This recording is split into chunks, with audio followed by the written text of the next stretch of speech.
Hi, I'm Susanka. I'm an architect and author of the Not So Big House series. And you're standing in the Not So Big Show House in Libertyville, Illinois. This particular development, which is called SchoolStreet, is 26 new homes, all about the same size with beautiful detailing. I've designed this one, and there will be the potential for another 3 such houses like this on this street. But every one of them that has been built so far has a lot of this same kind of character and quality and care in its making. And I'd like to give you a little tour so that you can see what it is that I'm trying to encourage people to build for the coming century.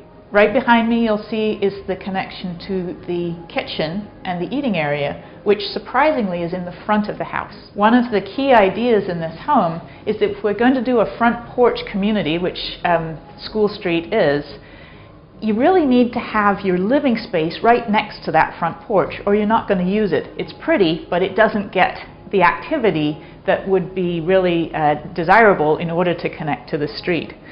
There are a few occasions during the year when you want a more festive occasion and you want a lot more people. So you can literally pick this table up and move it into the library alcove and actually extend it, if you need to, all the way across the living room so you can sit up to 18 people. So this is the living room space and the library alcove. Now, one of the things you'll notice about this space is that there's a lot of things happening in the ceiling.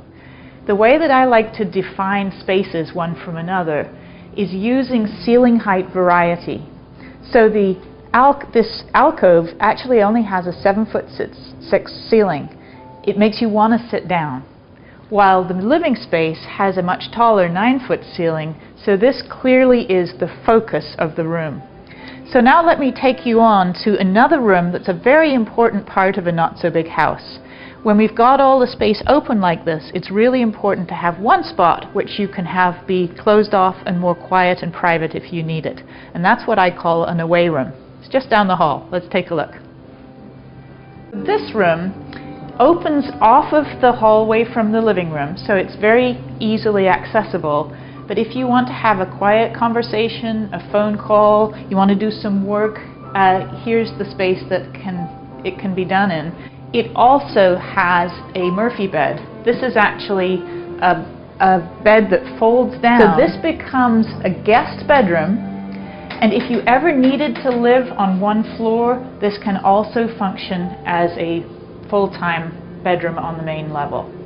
So it does a lot of things with all those functions, the in-home office, the guest bedroom, and the kids' gaming space. You don't need 3 rooms. One does just fine. So there's the away room, and now we come into the mudroom, which has lots of storage for kids' coats, a locker for backpacks, etc., a mail sorting place for all that stuff that we have to go through every day.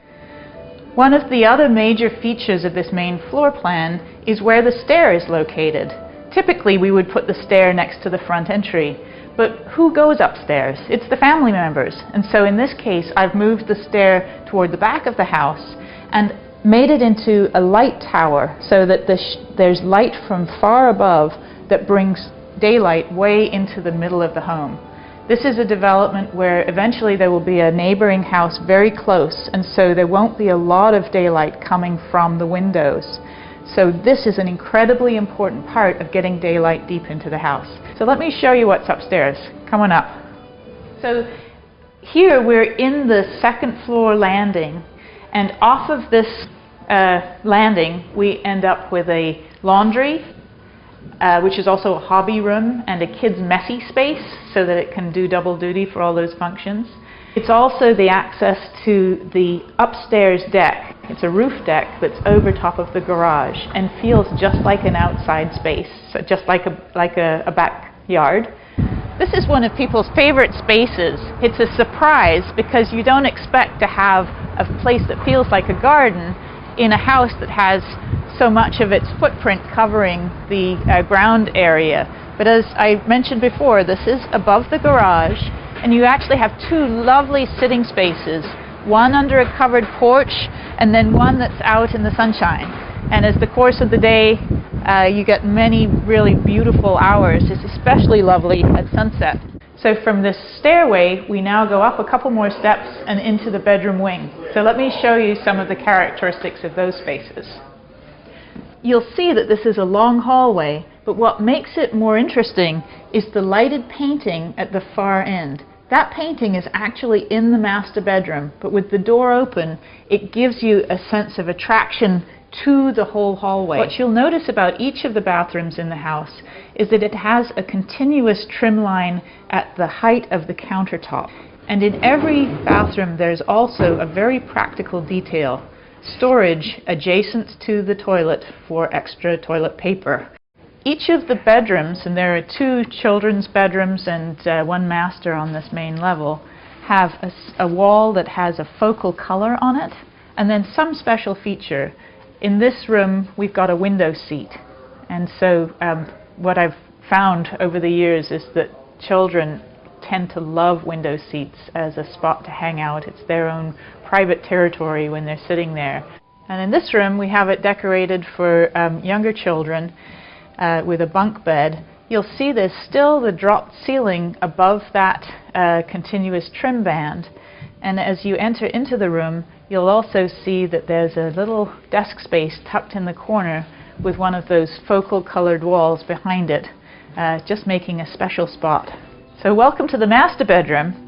And what you'll see in this suite is really a combination of all the ideas you've seen throughout the rest of the house, now brought together to make a really comfortable, quiet, peaceful space. And I believe that adults need a window seat too. And so in this bedroom, you'll see a really lovely sun-bathed, south-facing window seat. This house is extremely energy efficient. It's got a lot of the technological details, such as being able to monitor your energy efficiency, etc. I think this is the way of the future. I think that people are looking for not just a smaller house, but a better house. And I think that's really the key here. So as you learn some of these really tricks of shaping space to make it feel more comfortable, even as you're helping somebody to buy an existing home, you can make some suggestions that will allow them to make it feel more like home.